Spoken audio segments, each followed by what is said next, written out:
নমস্কার, আমি তনুশ্রী। রাশি চক্রের শর্ট সিরিজে সবাইকে স্বাগত জানাই।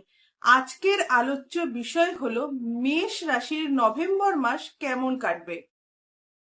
প্রথমে বলবো এই মাসের গ্রহ সঞ্চার সম্পর্কে। 11ই নভেম্বর দেবগুরু বৃহস্পতি বক্রী হচ্ছেন কর্কট রাশিতে। 16ই নভেম্বর রবি তার নিজ ক্ষেত্র ত্যাগ করে বৃশ্চিকে প্রবেশ করছে। 26শে নভেম্বর শুক্র বৃশ্চিক রাশিতে প্রবেশ করছে এবং 10ই নভেম্বর বুধ বৃশ্চিক রাশিতেই বক্র গতি প্রাপ্ত হচ্ছে। এবার বলবো মেষ রাশির নভেম্বর মাস কেমন কাটবে। মেষের ক্ষেত্রে দ্বিতীয় পতি ও সপ্তম পতি শুক্র সে সপ্তমে প্রবেশ করেছে, অর্থাৎ তুলা রাশিতে প্রবেশ করেছে। ফলে মেষের যারা জাতক জাতিকা রয়েছেন তাদের ক্ষেত্রে কিন্তু ব্যবসায় ডেভেলপমেন্ট দেখতে পাওয়া যাবে। এছাড়া মেষের যে সকল জাতক জাতিকারা নতুন ব্যবসা শুরু করতে চাইছেন তাদের জন্যও কিন্তু এই সময়টা শুভ। মেষ সাপেক্ষে পঞ্চমে কেতু অবস্থান করে রয়েছে, ফলে মেষের জাতক জাতিকাদের কিন্তু সন্তানের স্বাস্থ্য নিয়ে অনেক বেশি সচেতন থাকতে হবে।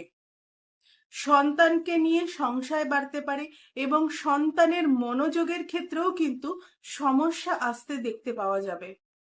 16ই নভেম্বর রবি তার নিজ ক্ষেত্র ত্যাগ করে বৃশ্চিকে প্রবেশ করছে, ফলে মেষ রাশি বা লগ্নের জাতক জাতিকাদের ক্ষেত্রে চাকরি পাওয়ার সম্ভাবনা অনেকটাই বৃদ্ধি পাবে।